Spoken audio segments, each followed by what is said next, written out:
Prečo máš každý deň menej peňazí, aj keď ich neminieš?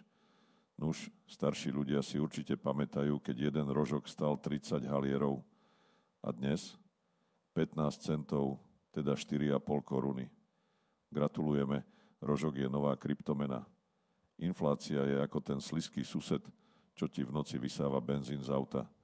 Nevidíš ho, nepočuješ ho, ale ráno ti svieti hladné oko a nevieš, čo sa stalo. A s tvojimi peniazmi je to rovnaké. Zmiznú, aj keď si ich nevyťahoval z peňaženky. V roku 2000 si kúpil obed v školskom bufete za 20 korún a ešte ti ostalo.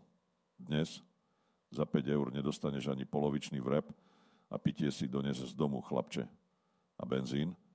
Ten už ani netreba komentovať. Auto už pomaly treba tankovať na leasing.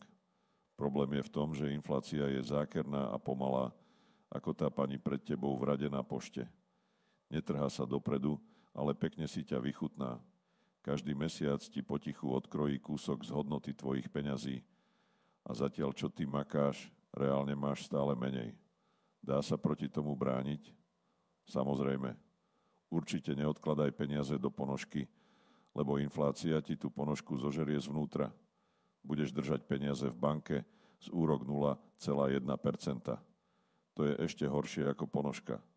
Jediné riešenie je investovať s garantovaným výnosom a čo vynáša dlhodobo a stabilne? Nehnuteľnosti.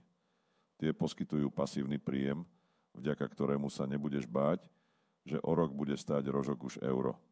Povieš si, ale na to nemám. Ale máš. Nepotrebuješ kúpiť celú nehnuteľnosť, stačí ti investovať do časti a už len berieš príjem. Čoskoro sa dozvieš ako na to.